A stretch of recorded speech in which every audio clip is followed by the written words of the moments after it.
E aí, galerinha, tudo bem com vocês? Então, olha só, hoje a gente vai ter uma aula sobre linking words. Essa aula ajuda vocês na hora da apostila, na hora de resolver os exercícios, tá? E a gente precisa entender alguns conceitos. Essa daqui é um tema, né? Esse daqui é um tema que vocês vão com ele até o ensino médio.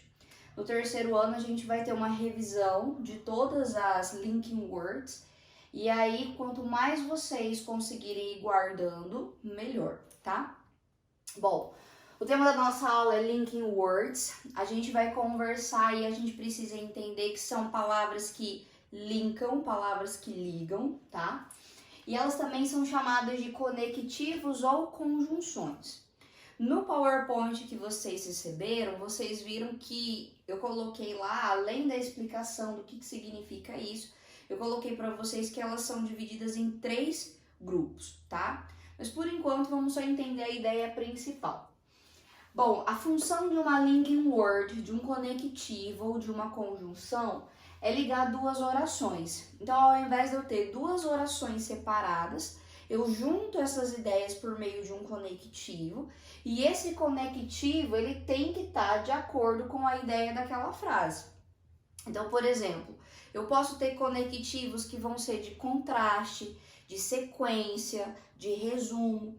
Vocês vão perceber, principalmente nas aulas de redação, que os professores eles costumam falar bastante sobre esses conectivos. Conectivos que vão ligar um parágrafo no outro, conectivos que vão dar a ideia de finalização, conectivos que vão dar a ideia de contraste, né? Você apresentou uma ideia positiva, depois você quer uma negativa. Então, você precisa de um conectivo que transmita essa ideia, tá? Os conectivos, por conta disso, pelo fato deles se organizarem, né, eles estarem de acordo com as ideias de cada oração, eles vão ser agrupados dentro de categorias, dentro de grupos, né? Então, eu posso ter grupos que vão de adição, de causa e efeito, de contraste. E dentro de cada categoria, eu vou ter vários conectivos. E esses conectivos, eles vão do informal até o mais formal, tá? Então, assim, basicamente, a gente vai aprender a estruturar, organizar como que eles funcionam para a gente poder entender o restante, né? E a gente vai partir do mais informal até o mais formal. Bom, por enquanto para vocês do 9º ano, vocês precisam saber 2 coisas. Vocês precisam saber qual é a categoria, qual é o grupo que essa palavra pertence, qual é a ideia que ela vai representar dentro daquela frase e saber o significado, saber a tradução de cada palavra. A partir do momento que eu sei o significado da palavra, facilita para que eu entenda qual é a categoria que aquela palavra está, tá? Então vamos lá, por exemplo, eu falei para vocês que a gente vai juntar 2 ideias. Então eu tenho 2 orações aqui. It was raining, estava chovendo. I took my umbrella, eu peguei o meu guarda-chuva. O verbo took está no passado, então eu peguei o meu guarda-chuva. Bom, ao invés de eu ter 2 orações separadas, eu posso juntar essas orações por meio de um conectivo. Mas eu tenho que pensar o seguinte, qual é a ideia que essa frase me dá? A ideia, o fato de eu pegar o guarda-chuva, eu simplesmente peguei ele porque estava chovendo. Então, a minha segunda oração, ela é o resultado da primeira. Ou seja, eu tenho uma relação de causa e efeito, tá? Então, nesse caso, o que eu posso pegar e colocar como um conectivo? O so.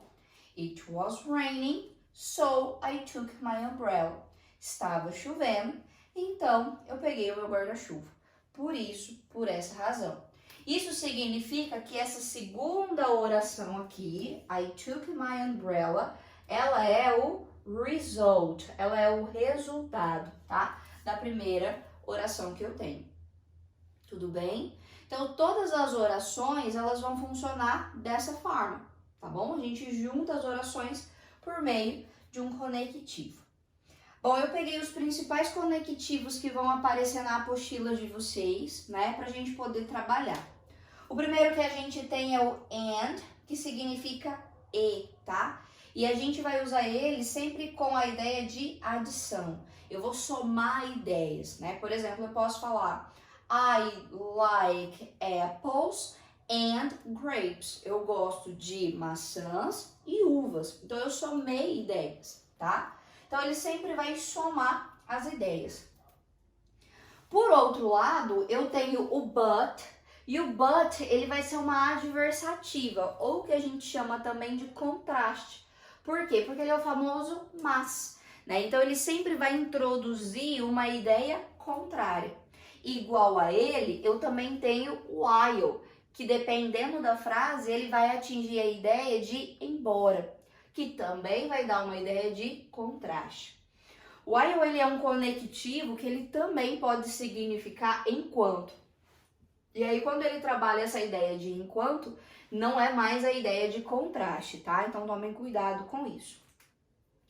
O if que vai aparecer também é o famoso se, né? Se eu fizer tal coisa, se isso acontecer. Então, isso são hipóteses, ou seja, são condições. Então, eu faço alguma coisa se outra coisa, né, acontecer ou não, tá? Então, o if significa se, expressa a ideia de condição. Indeed, a palavra indeed significa de fato. Quem assiste aquele seriado The Big Bang Theory, o Sheldon fala muito isso, né? Indeed. Então, quando eu quero dar ênfase em alguma coisa, eu uso ele. Indeed, né? De fato, tal coisa. Aí eu tenho o conectivo or. Já o conectivo or, ele significa ou. E ele vai aparecer para dar ideia de escolha. Ou uma coisa ou outra. Ou seja, eu tenho uma alternativa. A categoria que ele está é de alternativa. Ou uma ou outra. To sum up, o próprio significado dele para resumir, né? A própria ideia de sum up já me diz que é um conectivo que eu vou usar para dar ideias de resumo, para resumir alguma coisa. Finally, né? Finally significa finalmente. Então já me dá a ideia, já me traz a ideia que eu estou falando sobre uma conclusiva. Eu vou concluir um determinado assunto, eu vou finalizar. Numa redação, geralmente ele vai aparecer no último parágrafo, para você finalizar toda a sua redação. E os dois últimos eu coloquei um asterisco aqui, justamente porque são os que você precisa tomar mais cuidado, tá? Que é o so, que a gente usou aqui, e o because. Por quê? Por conta da relação de causa e efeito que eles têm, normalmente um é o inverso do outro. Então, enquanto o so significa a ideia de então, por isso, o because ele é uma explicativa. Dentro da relação de causa e efeito, ele é uma explicativa. Eu vou explicar alguma coisa. Então, por exemplo, se eu digo it was raining, so I took my umbrella, mesmo exemplo que a gente tinha ali, a minha segunda oração, ela é o efeito, né? Ela é o resultado da primeira oração. Então, por exemplo, eu só peguei o meu guarda-chuva porque estava chovendo.